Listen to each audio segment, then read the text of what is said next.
Christos Anesti, Christ is risen. This is Father Jonathan. I hope you're doing well. We wanted to continue today our conversation on the Beatitudes with a continuation of our discussion of the first Beatitude. Blessed are the poor in spirit, for theirs is the kingdom of heaven.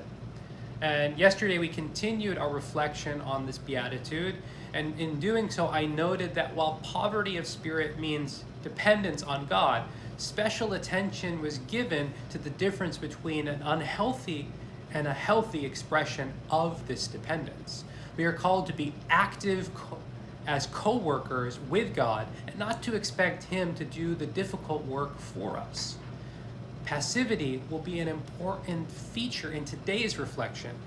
As well as today, we will discuss the challenge that material wealth and possessions pose to us as we desire to be poor in spirit, as Christ indicates that we ought to.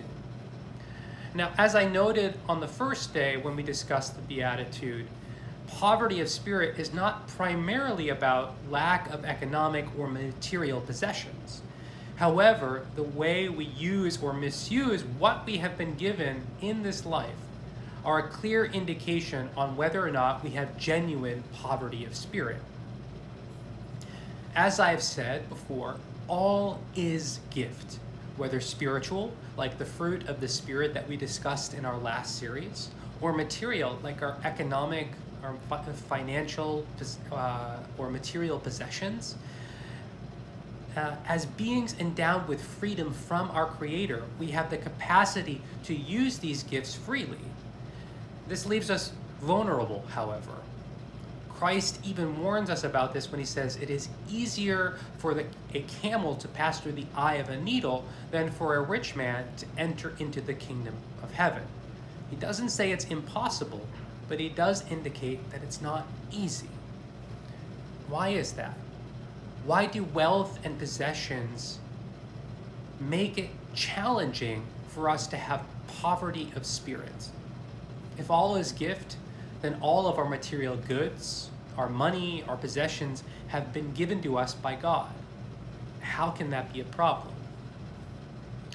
Well, like with most things, it is not about the thing, but rather it's about the attachment to the thing that causes issues.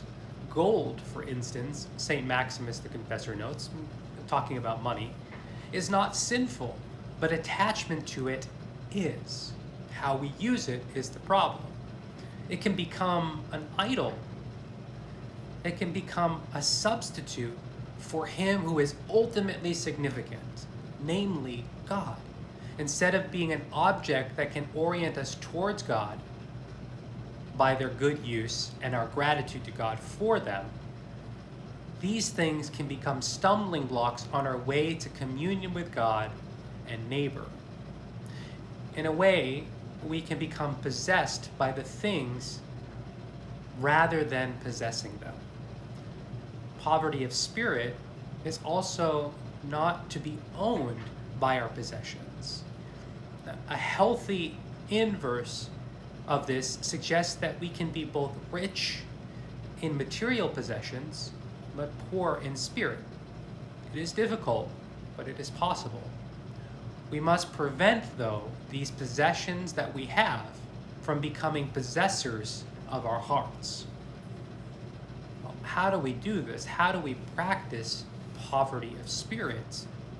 Well, we'll continue this conversation tomorrow with what I see as 3 things that we can do to help actualize this beatitude in our lives, so that having become poor in spirit, we will receive what is ultimately given to those who are in poverty of spirit, the kingdom of heaven. God bless you. We're here for you. We love you. Anything at all that you need, don't hesitate to reach out. Call us, email us, send us a message in the comments or on social media. We will respond to you and meet your needs. Don't hesitate to reach out. We love you. God bless you. Christos Anesti, Christ is risen.